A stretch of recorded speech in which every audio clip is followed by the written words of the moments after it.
Welcome to the Ethics Experts, where we're elevating ethics and compliance and HR to the strategic level it's supposed to be. So what have you found in that process that has been kind of surprising? Because, I mean, you were in the entrepreneur seat a couple of times, and now you have this guy who's, running one of your portfolio companies, and you guys are kind of comparing notes, so to speak, on what it's like to be a first-time something. Yeah.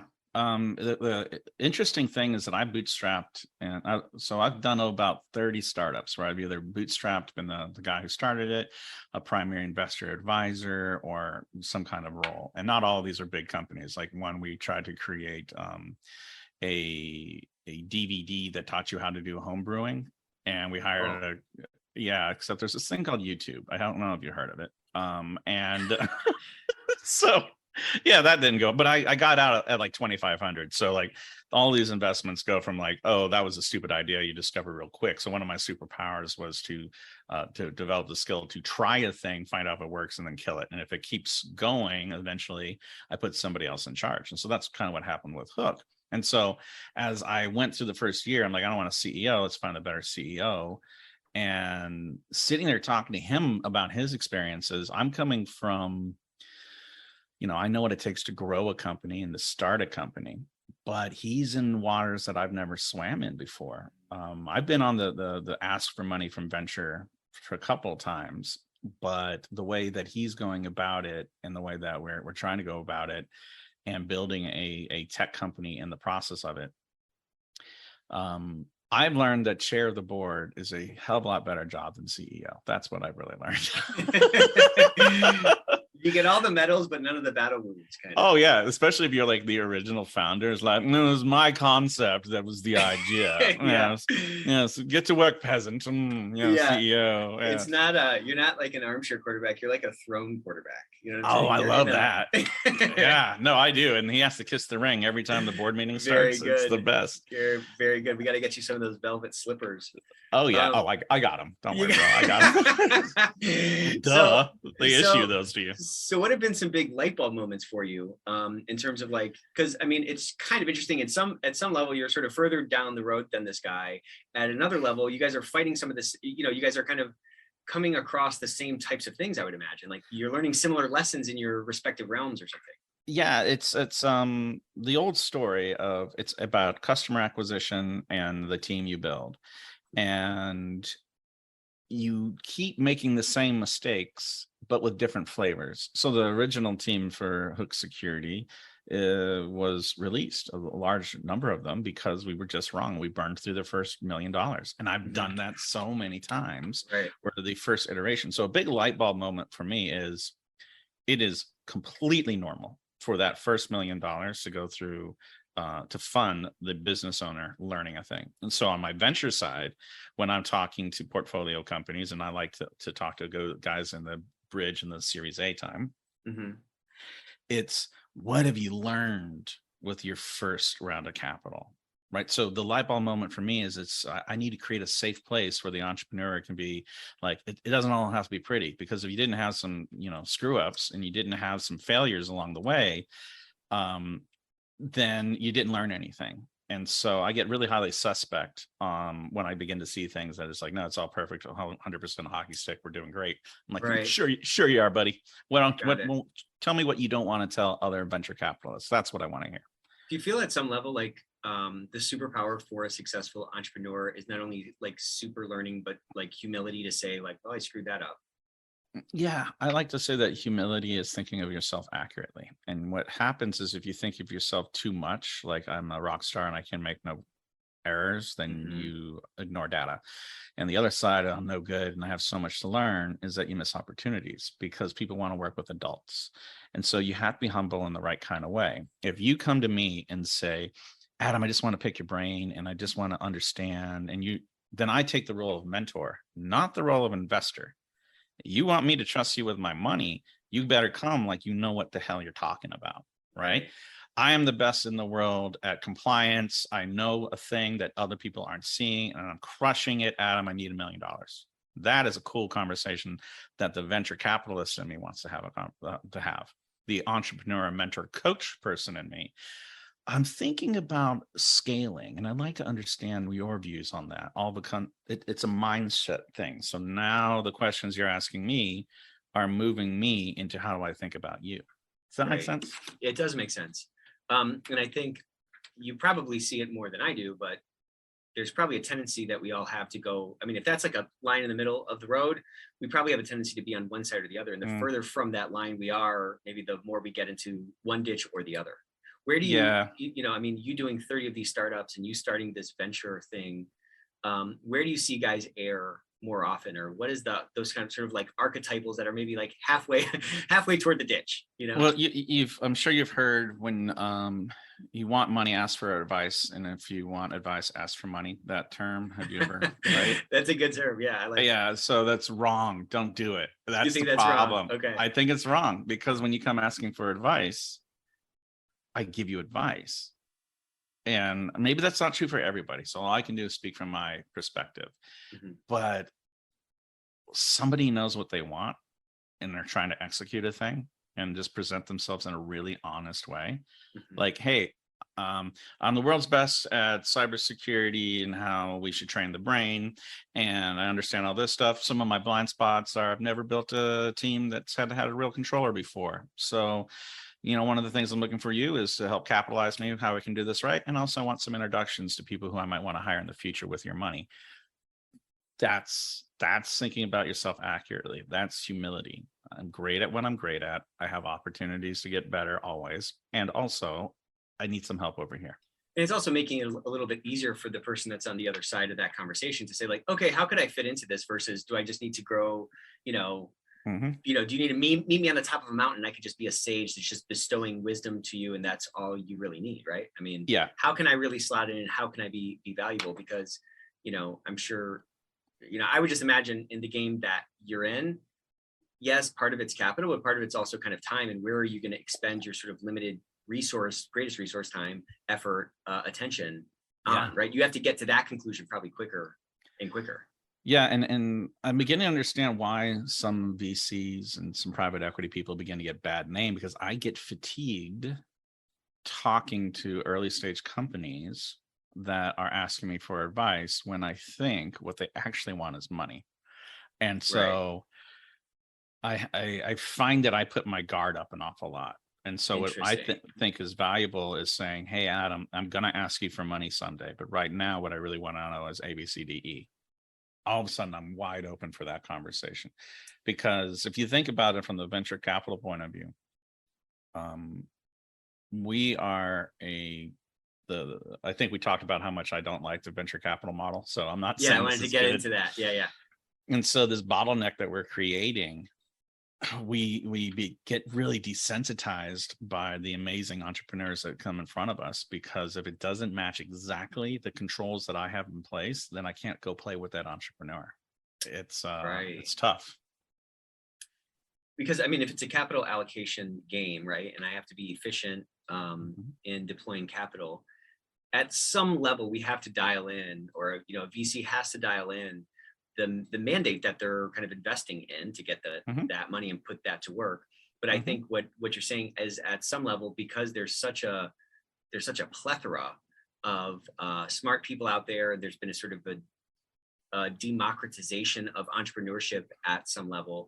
It has sort of caused folks to kind of overcorrect to like be maybe overly formulaic.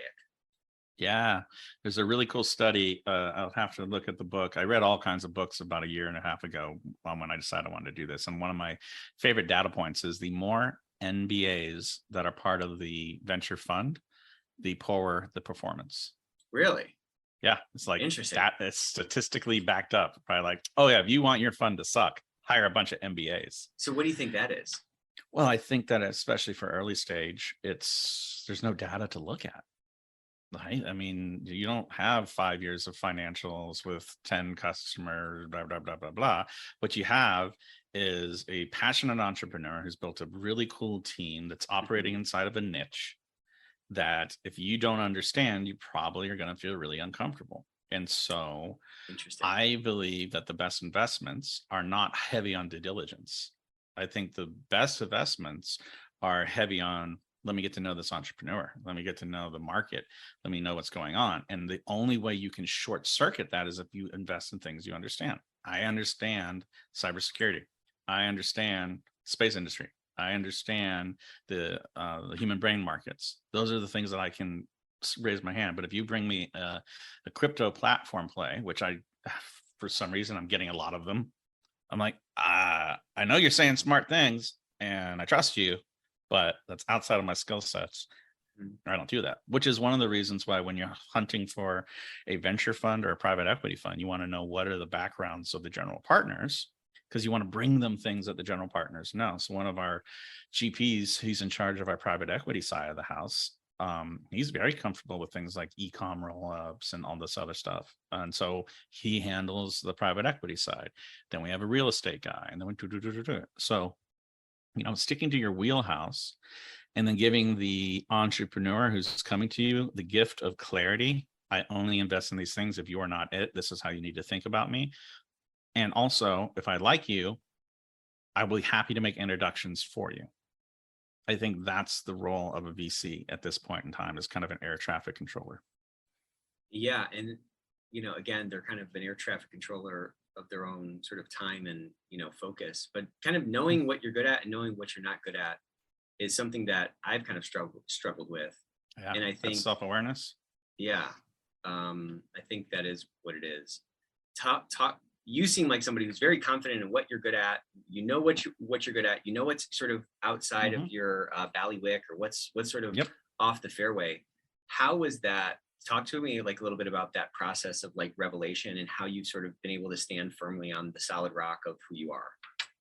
That took a long time. I had two major identity crises inside a business. The first time is 10 years into my first company. My 2-year-old son was calling me Adam, not dad, because my family was falling apart. I was crushing it, man. We were growing, and I was on every sales call. I was in every meeting. I was primary consultant. I was everything. And my president came up to me, and actually my older brother was working for me at the time. You work with your brother, right? So he's like, hey, you're gonna get a divorce and your whole life is gonna come crashing down if you don't stop. You're fired. So my family fired me from the company. Don't worry, I loved me. I kept paying me. I just didn't do the job anymore. So I had three years before I sold the company where I didn't have a day job. I was still getting paid, got to work on my family, found out there's a lot of things that were wrong with me based off of the fact that my identity was wrapped up in my work. And I spent a lot of money on therapy. I spent a lot of money on going on cool adventures and just took the time. It was getting to a place where I gave myself permission to ask myself the question, who am I and what am I good at and what do I enjoy? And the weird thing is that when you come out of that environment, you're so depressed that nothing brings you joy, that nothing energizes you. And so you have to have patience with yourself if you're going to go on this journey to give yourself a chance to kind of heal a little bit. And one of the things that I made up a rule was I won't make a decision unless that decision is coming out of a place of joy. If I'm angry or if I'm scared and I make a decision, that's probably not the best decision. Doesn't mean it's a wrong decision, but when you have cortisol flowing through your body, when you've got fight or flight, you've only got like two choices. And I need to go from joy and happiness, where I have all of my creativity available to me. And so that was kind of the first step, is giving myself permission to stop drowning. And I didn't get out of the water. I just floated on my back. And just step one, let's just change our positioning. Let's calm down a little bit. The next step, which was getting out of the water from the drowning, was just every day learning a little bit more about me, learning a little bit more about what I like, and not feeling guilty about it. Man, I was told a couple of weeks ago that I was fearful on behalf of my daughter because she's going into high school and all that stuff, and that I was wearing it like a badge, my fear on behalf of other people. And it's like, no, that's not how life should be. She doesn't need you to be fearful. She needs you to be joyful alongside of her, so that if she's scared, that you're a safe place for her to go to. It's like, damn it, I felt like all kinds of guilty about that. Right. So the second identity crisis, so I'm spending 3 years learning all that shit, is when I actually sold my company. Now, when you fire yourself from the CEO role, you have no day-to-day activities, you get a paycheck, you get your dividend, and you show up for events. I was a mascot. I was a highly compensated mascot, cybersecurity mascot. But you're still got the emotional weight of the company because you own it. When that's gone and you get this big old plunk of cash, that was even worse, because I didn't even realize, at least then I could go to a party and say I own a company that does a thing. And now I'm like, I won the race too early and I didn't make enough on my exit and I don't know what to do with my life. Right. So I hired a guy who really worked me through a lot of stuff. And then eventually I started a business with my wife. She wrote this badass book called In Bed with the Business, The Entrepreneurial Spouse's Survival Guide. Wow. Yeah, it's a crappy book. Don't read it. It's not nice to me. It's not good Does to it me at all. change your name at least? No, heck no. Wow. No, she was very much like, nah, hey, if you're, because I was entrepreneur in residence for Clemson for a while, and all these students had one question, and I thought it was like, hey, how do I build a company? So no, how do you convince my spouse to let me build a company? It's like, that's the wrong question. You could, that's bad. So my wife started drinking with the spouses of my students and kind of like, hey, let's have networking events, let's chat it up. And so she accidentally on purpose became a expert in marriage and business. Wow. And her what a niche. I mean, critical niche kind of. Yeah, but they don't show up on LinkedIn, dude. You can, no one creates a LinkedIn account and says spouse of entrepreneur. So this business that we built that helped people process all of this stuff was based off of speaking, and we spoke all over the world, and it was the most fun. And then COVID hit and public speaking died. And so she's like, screw this, I'm going to start another company. I'm like, yeah, I should write a book, Married to the Entrepreneur. Anyway. That's such an interesting kind of niche. So you said that they asked the wrong question. Why was that the wrong question? How do I convince my spouse to let me start this company is the wrong question. The right question is, how do I have a conversation with my spouse where we can build a shared vision of what the future can look like? And then we have a conversation about where does launching a business help us get there? Got it. One is I'm doing the thing with a person. Right. I'm doing a shared vision. And it's okay, by the way, to have a thing you want to do and a not match. Turns out you only need about 20% of things in common to have a really, really happy marriage. That's it. So you're still 80%, go be you, be weird, have yourself a thing. But when you do that in a vacuum, then you're all kinds of screwed up. Now all of a sudden, you're not on the same page. You're not collaborating. You're not together. And so we always are telling these young entrepreneurs, well, this is hard. I mean, I'm looking at Zach, the CEO of Hook Security, building this company, and his wife is so amazing, but he's done this before. They've gone through the hard stuff where she knows that this is a shit show. Right. And she's got her back. She's got his back. And I have seen so many times where the spouse just doesn't understand what the entrepreneur is trying to do. And they always miscalculate how hard it's going to be. And then they bring the trauma and conflict of work home and they dump it on their spouse, or the spouse is like, hey, where's my security? I want to buy a house, and you've just leveraged more debt to pay for, Billy's salary. And I hate Billy. Right. And so now it's like my wife used to call my companies the other women, because that's where I would spend my time and money with. So yeah, that's what I meant by the wrong question. The right question is, how do we create a vision, and then just realize entrepreneurship is a tool that we use to make that vision happen. Money's gas, money's air. We don't get excited about breathing. We get excited what we can do when our body's functioning correctly. And that's what business is supposed to be, is bring money into a system that's supposed to produce some cool results. And so that's what I wanted them to be focused on, those cool results. But it's a very sort of subtle mentality shift. It's like a changing of, it's like you're changing the lens a little bit to focus on something a little bit, different, where the business, the job, the whatever, the entrepreneurship is not an end unto itself. It's a means to some other end, and it's a springboard, or it's a catalyst, or it's a, again, like you call it, it's a tool to achieve this sort of other end.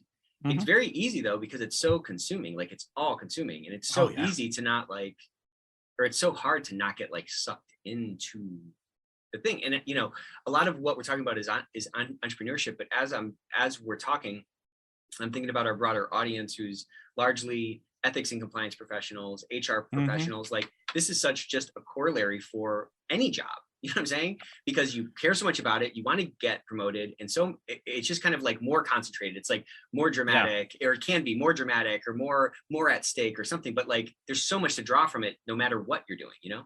Yeah, the busiest person I've ever met in my entire life was the director of global cybersecurity for a $70 billion holding company. And he was in everything. Man Right. worked 80-hour weeks. The only time I could ever get him to put his phone down was to take him golfing. And even then, I only could get 9 holes in because the man was so busy and he was completely obsessed with it. And it was killing him. Right. His health was going up. I mean, when you're really, really good at something, your identity can wrap up into that thing that you're really, really good at. And Right. then the only time you start feeling good is when you're doing that thing you're really, really good at. One of the things I wish I could give the gift to everybody on the planet is enjoying being a beginner again. It's cool to do a thing you suck at, because before you were good at the thing you were good at, you sucked at it. And the reason you're good at it now is you enjoyed sucking at it so much because you were excited about it that you did the hard thing that was uncomfortable. So the real gift is, man, get back to being able to be excited about learning new things that you're crappy at so that you can then go and accomplish more, right? To me, I just love that. It's a pretty powerful frame, and that like beginner's mind is easy to forget, right? And then maybe that's why we have kids around, because as our kids are trying to learn something, you kind of get reminded of that. But I don't know, it's kind of hard to balance, right?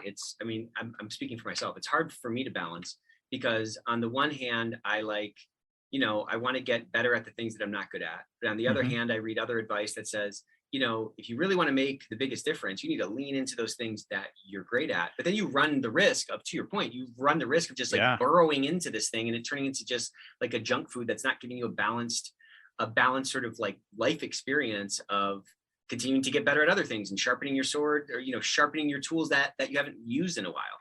Well, I think there's a line in between what you just said. The first is the professional world, and then there's your personal world. After I've done a couple of these businesses, I made some core values. And one of the values is I never do anything outside of my core strengths. And I did a bunch of assessments like Strength Finders, Myers-Briggs, Enneagrams, all that crap. And those are not, those aren't who you are. They're really cool conversation starters. Okay, why do I feel like this? Blah blah blah blah blah. And so I know from my strength finders, right? My first one is like futuristic positivity, woo. I mean, this guy sounds like a whole lot of fun to hang out with. And my 34th strength, or what I'm worse at, is something called discipline. So I know that if I start a thing without the right support structure, I'm never going to get good at discipline. I'm just not. So why in the world would I work on discipline when I can hire somebody who's really good at discipline and I can stay in my wheelhouse? So to me, one of the things you just described is how do you build a good team? And that is, okay. So that's team building, right? And then the other side is enjoying being a beginner. I mean, get out of work. Like I'm about to take my daughter to learn how to scuba dive.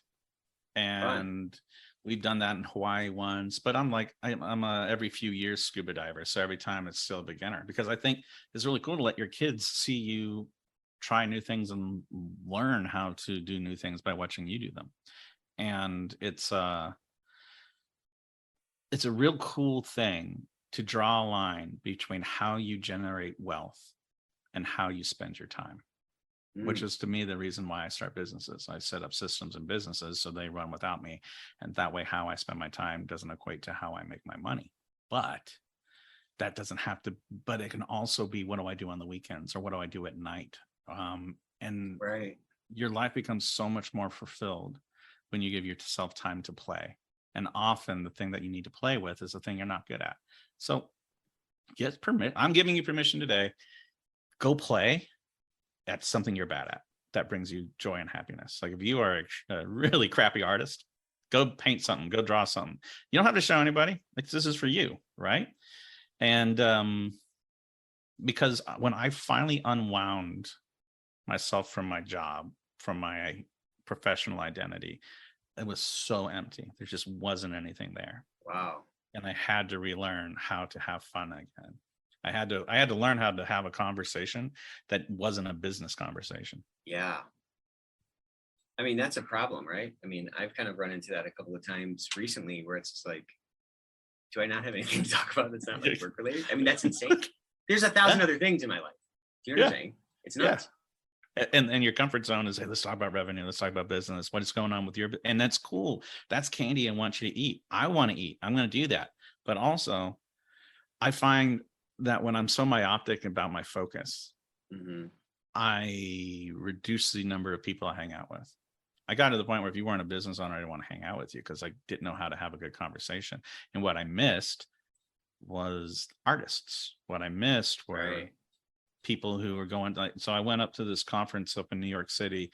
It was called NFT VIP. And I wanted to learn about crypto and NFTs and all this stuff. But half of it were dudes in suits and the other half were extreme artists who were like, I am a fourth dimensional person who only lives in VR, so my face is covered. It's like amazing, right? And so you sit there and you're like, you don't want to monetize anything. How am I supposed to have a conversation with you?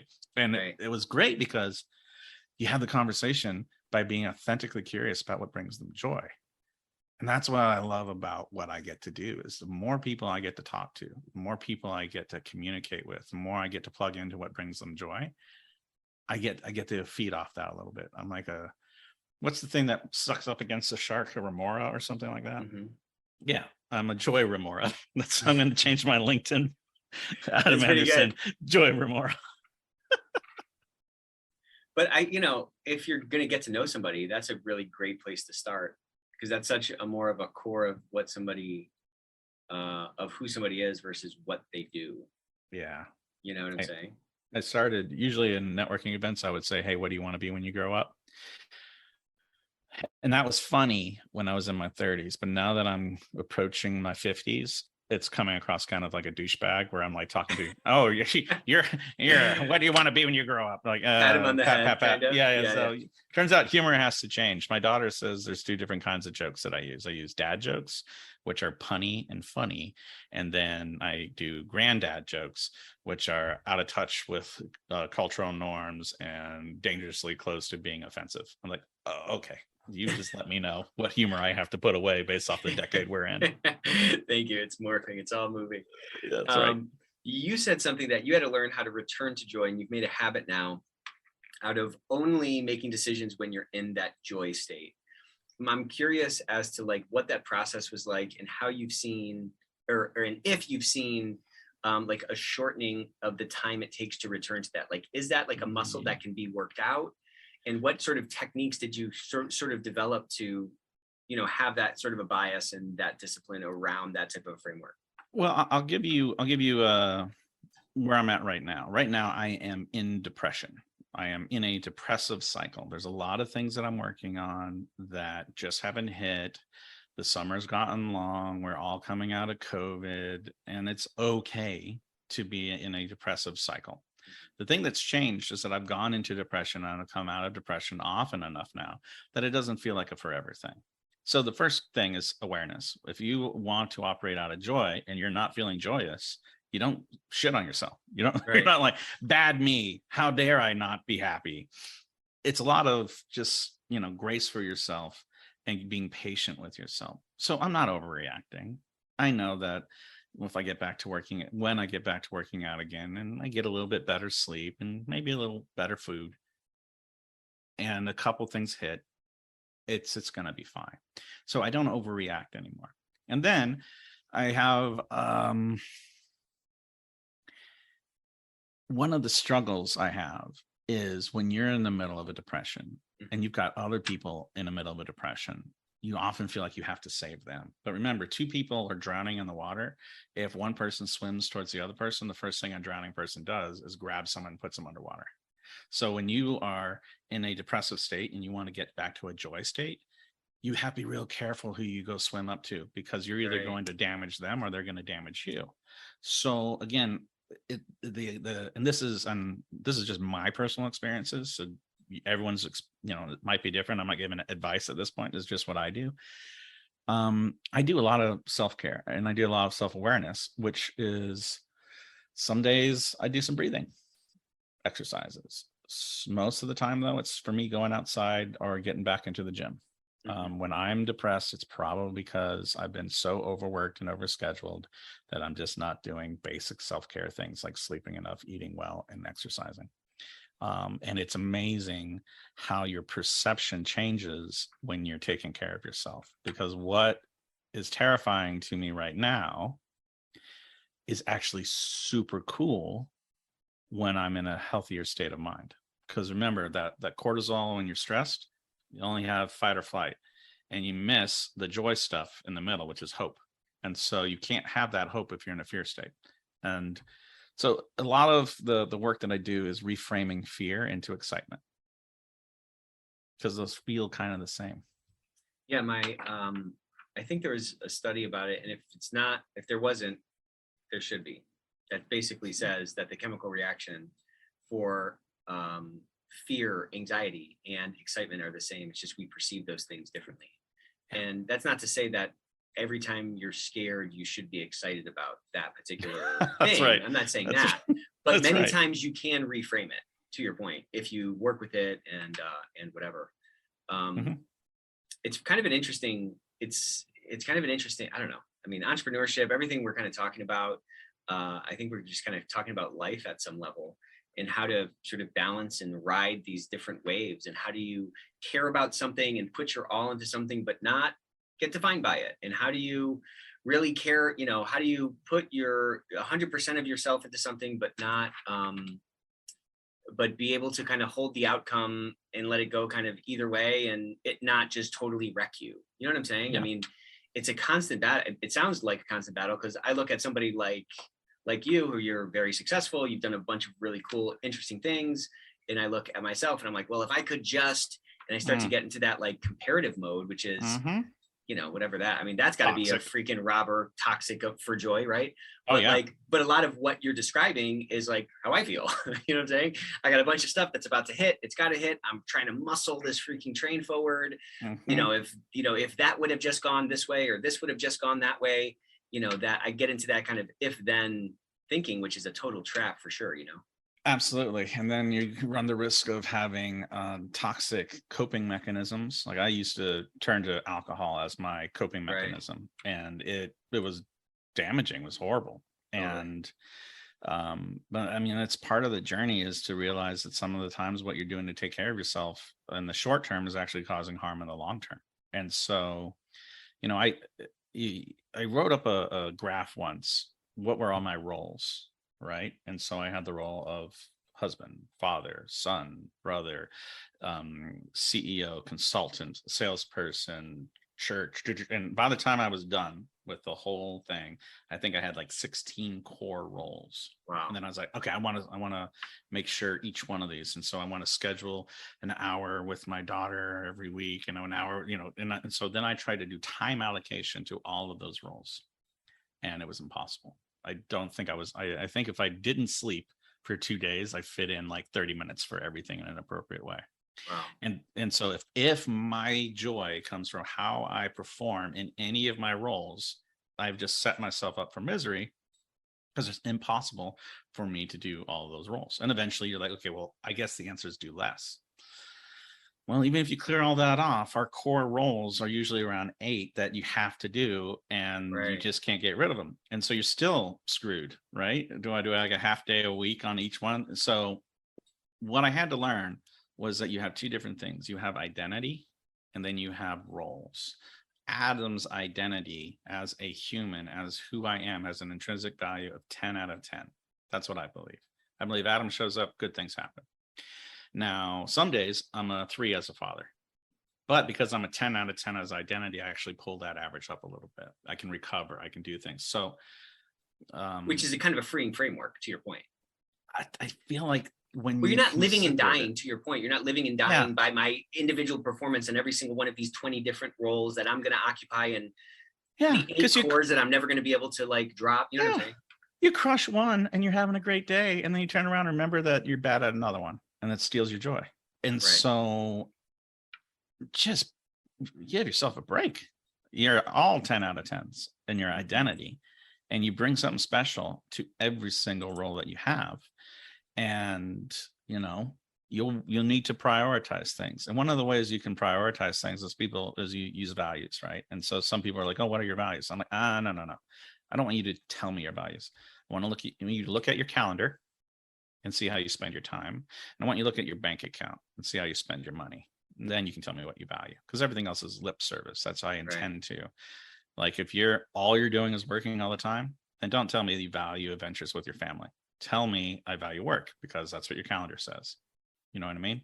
If you're looking at your bank account and you're saying that I value, Helping the poor. very well, right? So you get it. This doesn't have to be some mystical whatever. You can check out your calendar and your bank account and see what you value, and then you can look at the different roles and you can see where's the friction. So I did this very practice about 2 months ago, where I was in this depressive state, and I was like, I know what's going on. I need to go back and audit. I need to do a self-audit on health and all this other stuff.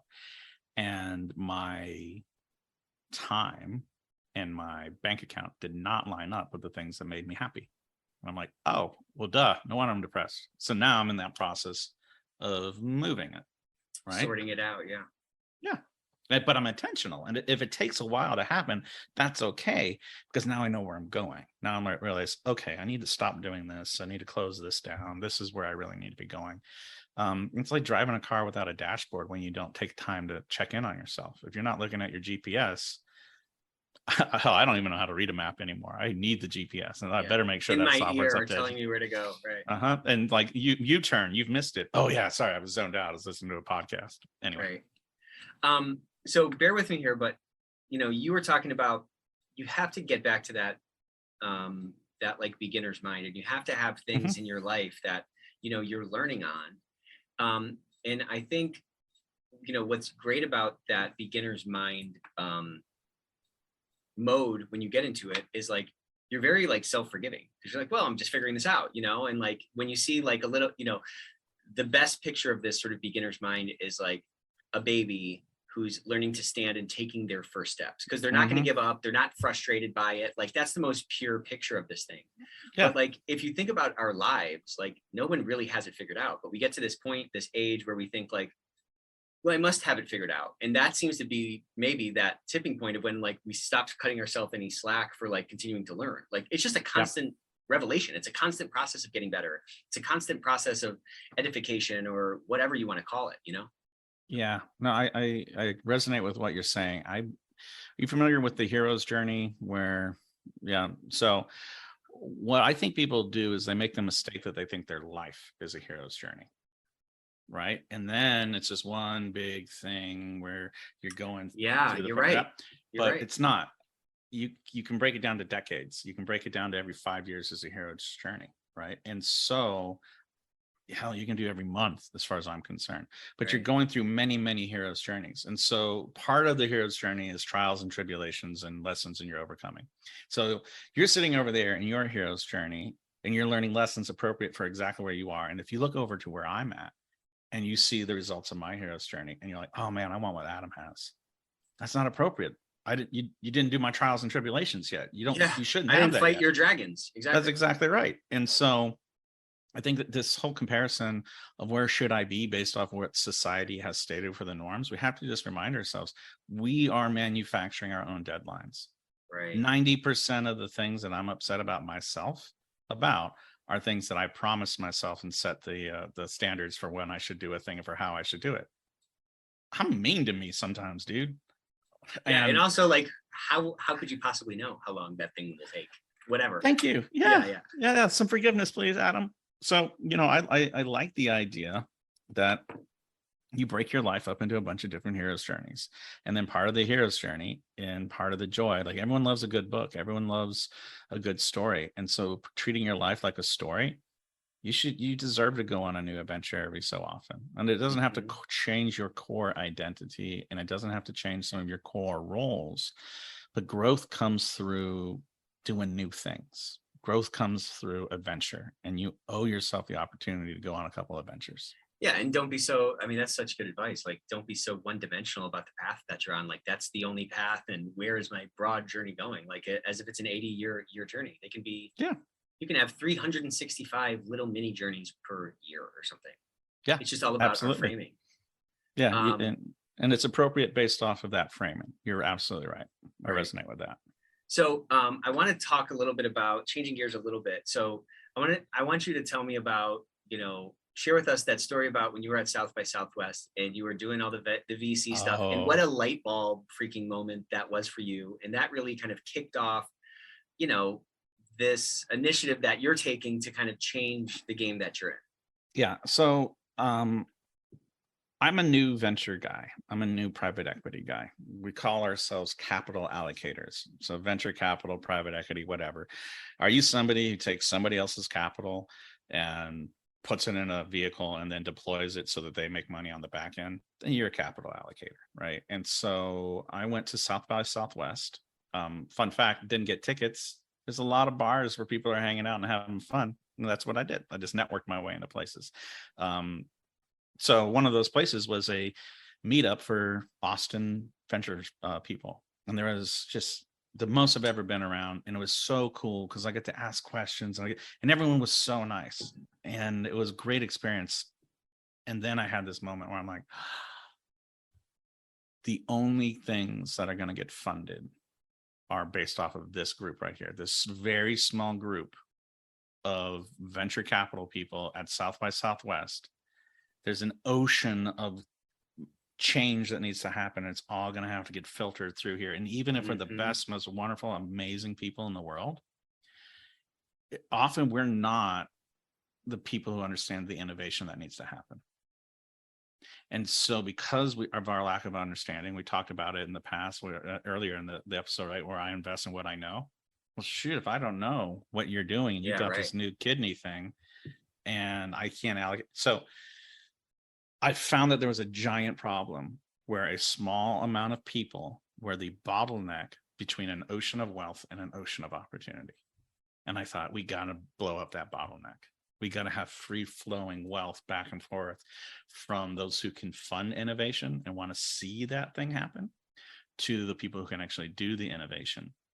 Does that mean that we get rid of that whole middle layer? No, I don't think so. But I think it means that the middle layer needs to change. I think that venture has to change because in this day and age, even if we're going through this recessionary period and it seems like things are hard, humanity has more wealth than we've ever had in our entire history. We have more potential than we've ever had.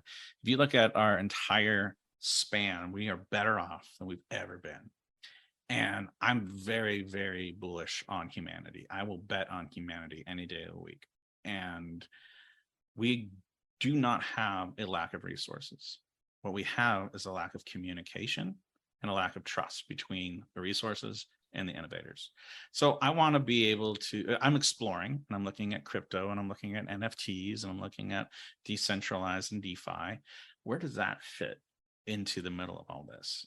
Where does having, one of the better ways of looking at it is researching Kickstarter and old crowdfunding things and finding out what lessons can we learn from people who have the resources, who want to see an innovation, have a voice, and they're able to vote with their dollars, right?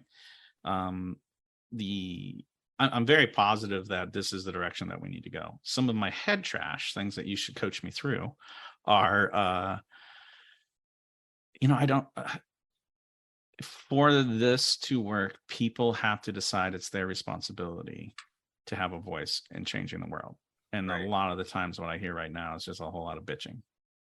And it's always the other person's fault. And it's always da-da-da-da. So, I love the idea of a democratization of venture capital, but I'm also but that also can lead to some really toxic behavior. And so I'm picturing a hybrid where you still have people who understand how the machine works, who make sure everybody plays nice, who make sure that, the machine runs, but also giving people the ability to influence what innovations are coming our way based off of things that they're interested in.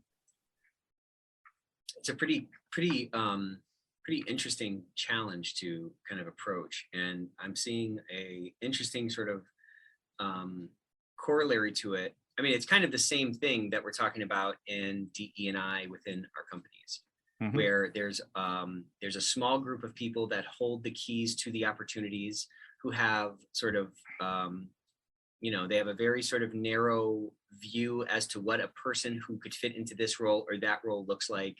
There is a breakdown in the conveyance of these opportunities to this broader group of many times well-suited folks. And there's this like chasm between, the haves and the have-nots, or the people with capital, or the people with opportunities, and those who have something great to bring to the table. Correct. And it's kind of interesting that the same conversation is being had in different sort of pockets of the world in these different realms, but it seems to be rooted in the same thing. And you said something that I think was pretty interesting, which you said, all I hear is just like a bunch of, a lot of people are talking about it, but it just kind of comes down to a bunch of complaining, and one path versus another path can lead to a lot of toxicity. And I think that could be from the pendulum swinging back the other way, or overcorrecting, or whatever. What I tend to find is that when you hear a bunch of complaining, it's kind of always coupled with like a view of like a low agency scenario where like I can't do anything to change it. You know what I'm saying? That's true. So I don't really have much of an answer other than, the fact that like go ahead. Oh, I was about to say you shouldn't. I mean, at the end of the day, what we're talking about is how do we change society? So this is if we get this thing wrapped up in the next couple of minutes, we probably got the wrong answer. We're gonna get a lot of views on this podcast if we actually do it. Yeah. But that's the whole joy of working on a thing that is probably bigger than you'll ever be able to solve. I will move the needle 0.001% on how do we create a more just and equitable society. But I'll do my part, and that part's super important. Isn't it ironic though? Like those are always the most joyful things, right? Like, I mean, we spend a lot of time talking about joy. Like the most joyful things are usually the things like pursuing perfection, trying to get an extra, minute off of my mile, where I know I can never run a 3-minute mile. I don't run, by the way. I just did my personal best for a 5-mile run, 3 miles. Yeah, 3 miles. So that's not like, but like the pursuit of those kinds of things, or, art is a great example of that, right? Like you're never going to make the perfect painting, but you're constantly trying to get better, and just the pursuit of this thing towards some goal that is not going to be attained. That's where the joy comes from. Yeah. And it's interesting that more joy can come from something that's unattainable than the hamster wheel, the black hole, soul-sucking, path that we're on, where there's all these KPIs and OKRs and like achievable, end goals and stuff. It's a very interesting paradox, Do you enjoy driving the car, or do you enjoy looking at all the instruments on the car, right? Yeah. I like to tell people I love exactly who I am, and I really enjoy constantly getting better. I'm never done. None of us are ever done.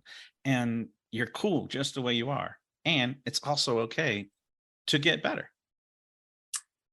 It's a great place to be. That's a great place to be. So I always like to ask this question: if you could hop in your time machine and go back to a young Adam, whether it's you just getting started in your first deal, if it's you 30 years ago, whatever, what piece of advice do you wish you had then? What piece of advice are you trying to impart to your daughter that you think, man, I really wish I had this when I was younger? I will tell you exactly what I tell my kids, and it is how you spend your time does not have to be how you generate your wealth. My daughter is an amazing artist. She plays electric ukulele with a distortion pedal and does like Paramore and Hole covers at 14 years old in breweries. Amazing. Yeah, I think I'm dadding right, or I'm horrible. And I say, you really love this. And you also want financial freedom. And also you want the freedom to do other things. We can create a life however we want. So why not create a life where how you make your money does not equate to how you spend your time? And that would have changed the businesses I created because they were all professional services. And remember, the reason I got sick was because I allocated all of my time to a thing.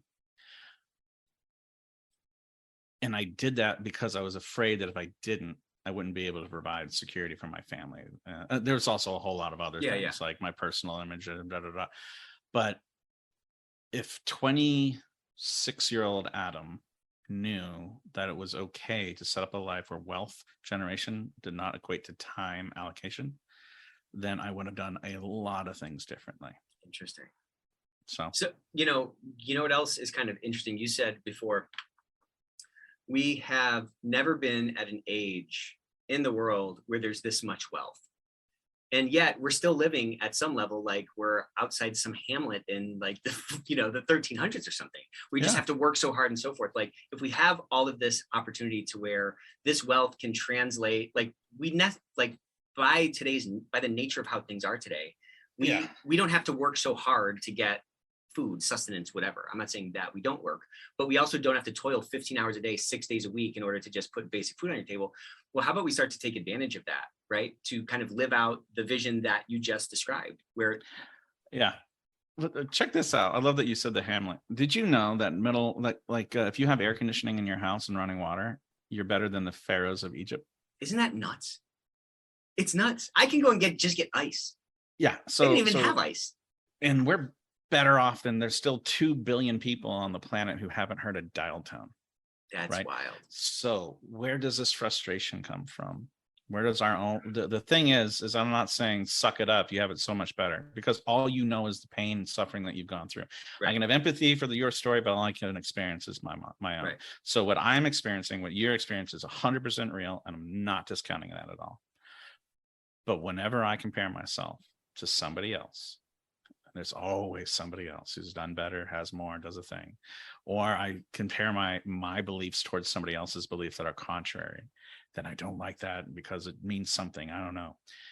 That is my thief joy. The joy of my, the thief of my joy is the comparison to others. And man, I don't know the right answer. I still play with that every day, and I'm pretty freaking good at this, and it's a struggle. And it's I don't know. We've got this great canvas in front of us, and we have all of these colors that we can paint with. Right. I'm picturing like Bob Ross, but like probably wearing shades or something, like a cool Bob Ross, not the relaxed one, like a somewhat violent, edgy Bob Ross. Yeah. We can paint anything, and it's up to us to decide what we're going to do with our time. And sometimes when you're locked in fear, all you can do is paint graph paper lines. But I mean, if anybody can do something to help themselves relax a little bit and take a step away from fear, the whole world becomes a better place. So true. Listen, this was a blast. Check out Adam on his podcast, 2 Stones, 1 Bird. Love your work, man. I love what you've been doing. Look forward to the impact that you're going to make. And just thanks so much for joining us. Yeah, thanks for having me. It's been a blast. You're always like, I have no idea what we're going to talk about when I'm chatting with you. Me neither. It's like goes ever. It's like we talked about joy and marriage, and I mean, it's just great. It was a fun conversation. These are the best. Man. So we'll hang out everything I hoped soon. it would be, brother. Have a good one, man. Until next time. Take care. Bye-bye.